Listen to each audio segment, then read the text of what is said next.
Hello guys, আবার চলে এসেছি কিছু নতুন ভিডিও নিয়ে। আজকে আমি তোমাদেরকে কিছু জিনিস শেখাবো, মানে ওয়াল হ্যাঙ্গিং কিছু ফ্রেম তোমাদেরকে শেখাবো, যেটা তোমরা ডেকোরেশন হিসাবেও ইউজ করতে পারো। যেরকম দুটো পিচবোর্ড আমরা নিয়ে নিলাম, ফেলে দেওয়া পিচবোর্ড, সেটা সমানভাবে কেটে নিতে হবে আয়তক্ষেত্র আকারে। তারপরে তার উপরে ফেভিকুইক দিয়ে আটকে দিতে হবে একটা পেপার, এবং তার উপরে কিছুটা রং করে নিতে হবে।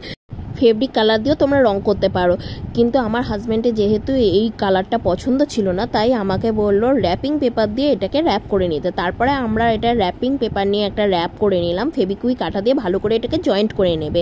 তারপরে তার উপরে আমরা করব আসল ডেকোরেশন। দেখো, প্রথমেই আমরা বানিয়ে নিয়েছি। এইটা বানাতে হলে তোমাদেরকে প্রথমে আখরোটের যে খোসাগুলো সেগুলো নিয়ে রং করতে হবে, তারপরে ক্লে দিয়ে সেটা চোখ মুখ সব বানাতে হবে। আমরা প্রথমে একটা আখরোটের খোলসকে নিয়ে সেটাকে রং করে নিয়েছিলাম। তারপরে আমরা এইভাবে খোলসগুলোকে সেট করব, তারপরে ক্লে দিয়ে এটা ঠোঁট বানানো হবে আর চোখ বানানো হবে।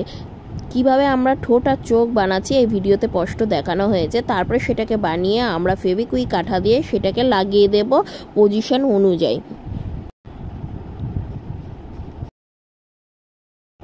দেখতেই পাচ্ছ, প্রথমে চোখটা লাগিয়ে নিলাম, তারপরে চোখের উপরে আবার ক্লে দিয়ে অন্য কালারের তার উপরে আবার লাগাতে হবে, তারপরে কালো ক্লে দিয়ে সেটাকে গোল করে তার উপরেই লাগিয়ে দিতে হবে। তারপরে ভালো করে এটা ডেকোরেশন করে আমরা সেট করে দিলাম ওই কাগজটার ওপরে।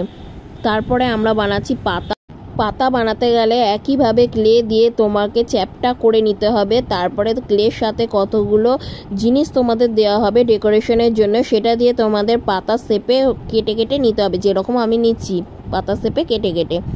তারপরে সেটাকে ফেভিকুইক আঠা দিয়ে তোমাদের লাগিয়ে নিতে হবে যেই জায়গায় তোমাদের ইচ্ছা হবে। Subscribe my channel.